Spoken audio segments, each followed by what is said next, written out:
தினமலர்ல இன்னைக்கு மிக முக்கியமான செய்தி, இன்னும் சொல்லப்போனா அதை திமுக எக்ஸ்போஸ் பண்ணியிருக்காங்க அப்படின்னு தான் சொல்லலாம். சட்டசபையில திமுக அரசு, திராவிட மாடல் அரசு பல தீர்மானங்களை, பல விஷயங்களை 110 கீழ் பல அறிவிப்புகளை வெளியிடுவாங்க. அப்படி 2021-22 முதல் 25-26 வரைக்கும் மொத்தம் 8634 அறிவிப்புகளை வெளியிட்டிருக்காங்க.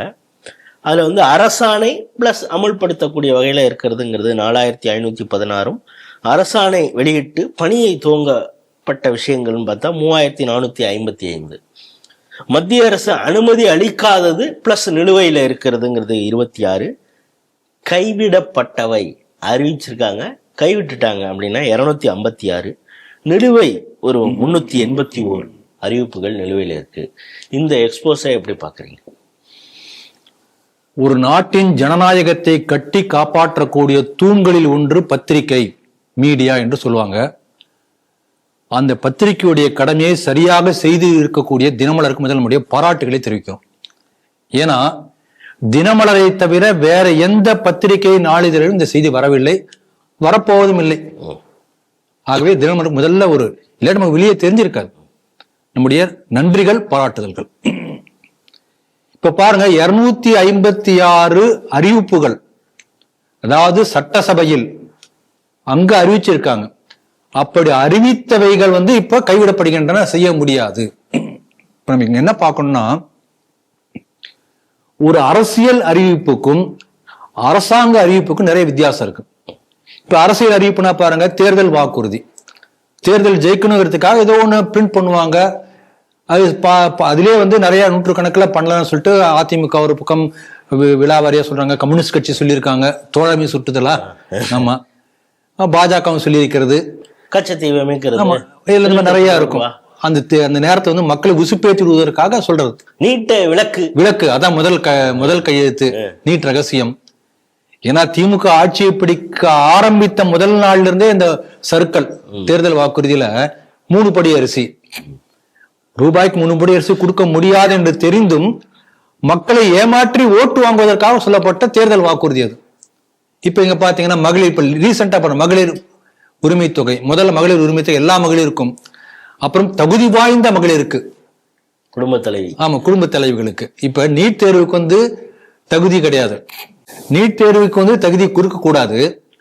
ஆனா 1000 ரூபாய் கொடுக்கக்கூடிய அந்த மகளிர் உரிமை தொகைக்கு என்னென்ன தகுதி இருக்குன்னு சொல்லி ஒரு பெரிய பட்டியல் போடுறாங்க. அதுக்கு தகுதி வேணும். அதுல பல மகளிர் பெயர் விட்டு போட்டது, தகுதி வாய்ந்த மகளிர் பெயர் விடுபட்டதுன்னு சொல்லி அப்புறம் பெரிய குழப்பம் ஆகி நம்ம பார்த்தோம். நீங்க என்ன சொல்றீங்கன்னா, அண்ணாதுரை ஆட்சி காலத்திலிருந்து இப்பொழுது இருக்கக்கூடிய அப்பா வரைக்கும், அப்பா ஆட்சி வரை, அண்ணாவிலிருந்து அப்பா வரை தேர்தல் வாக்குறுதி என்பது வேறு, நடைமுறை என்பது வேறு என்பது இவங்களுடைய வழக்கமாக இருக்கிறது. இது ஒரு பக்கம். இப்ப கனிமொழி அம்மா கூட சொன்னாங்க, தேர்தலுக்கு முன்பு நாங்கள் ஆட்சிக்கு வந்தால் தமிழ்நாட்டில விதவைகளா இருக்காங்க, டாஸ்மாக மூடுவோம், கடைகளை குறைப்போம் படிப்படியாக சொன்னாங்களா இல்லையா? தேர்தல் அறிவிப்பு, அரசியல் அறிவிப்பு, அதை விட்டுருங்க. ஆனால் ஒரு சட்டசபையில அசம்பிளியில அறிவிக்கிறதுக்கும் தேர்தல் வாக்குறுதிக்கு வித்தியாசம் இருக்கிறது. நீ சட்டசபையில அறிவிக்கிறாய் என்று சொன்னால் நீங்க என்ன பண்ணுவீங்க, ஒரு திட்டத்தை அறிவிக்கிறீங்க, ஏதோ ஒரு திட்டம். அப்ப அதுக்காக ஒரு IAS ஆஃபீஸர் உட்கார்ந்து ஃபீசிபிலிட்டி ஸ்டடி போடுவாங்க, எவ்வளவு ஃபண்டு, அது எந்தெந்த டிஸ்ட்ரிக்ட்ல பண்ண போறோம், அந்த கலெக்டர்கிட்ட இருந்து ரிப்போர்ட் வாங்குவாங்க, எத்தனை பேர் இருக்காங்க, இத்தனையும் இருக்கும். சும்மா அறிவிக்கிறது கிடையாது, ஒரு ப்ராஜெக்ட் ஒர்க் மாதிரி செய்துதான் அதன் பிறகு அதை அறிவிக்க போறாங்க. அப்படி அறிவிக்கப்பட்ட 256 திட்டங்கள் கைவிடப்படுகின்றன என்று சொன்னால், நீங்க ஆரம்பத்திலே கேட்டீங்க, இது நடக்காது என்று தெரிந்தே அறிவிச்சிருக்காங்களா? ஒரு வேலிட் கொஸ்டின். அப்ப என்ன பண்ணிருக்காங்கன்னா, இந்த சட்டசபையை அவமானப்படுத்தி இருக்கிறது திமுக அரசு, அப்படிதான் சொல்ல முடியும். என்ன, அசம்பிளிக்கு ஒரு மரியாதை இருக்கு இல்லையா? இது ஒண்ணு.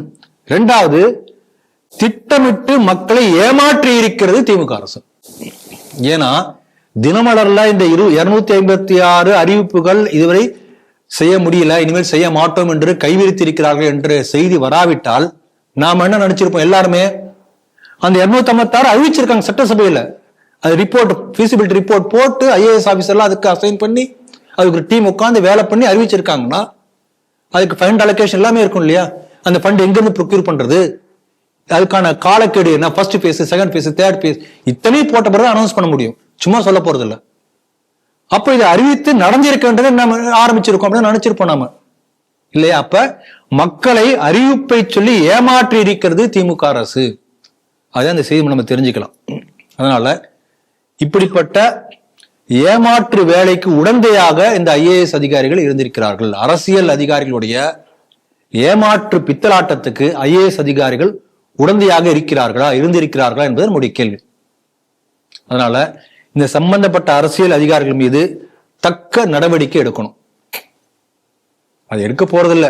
ஏன்னா நீங்க டங் ஸ்லிப்பாக கரெக்டா சொல்றீங்க. இவங்க அரசியல் அதிகாரிகளா ஆயிட்டாங்க. அரசு அதிகாரிகள்ங்கிறது தாண்டி அதனால அரசியல் அதிகாரிகளா இருக்காங்க. அதனாலதான் அவங்களும் அடிச்சு விட்டாங்க தேர்தல் வாக்குறுதி மாதிரி. அதனால தமிழகத்திலே IAS அதிகாரிகள், அரசியல் அதிகாரிகள், administration is equal to DMK cadre wing மாதிரி ஆகிக்கொண்டிருக்கின்றது என்று நீங்க சொல்றீங்க.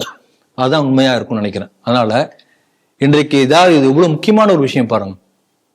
இது உப்புச்சப்பு இல்லாத விஷயத்தை முகத்தை மறைச்சாரா, தொடச்சாரா, மூடினாரா என்பதை பத்தியெல்லாம் விவாதம் நடத்தி 24/7 விவாதம் நடத்தக்கூடிய ஊடகங்கள் மக்களுக்கு சென்றடைய வேண்டிய திட்டங்கள் கைவிடப்பட்டதை பற்றி விவாதம் நடத்துமா? அப்படிப்பட்ட முதுகெலும்பு உள்ள ஊடகங்கள் தமிழகத்திலே இருக்கின்றனவா? இன்று மாலை நமக்கு தெரிய வரும்.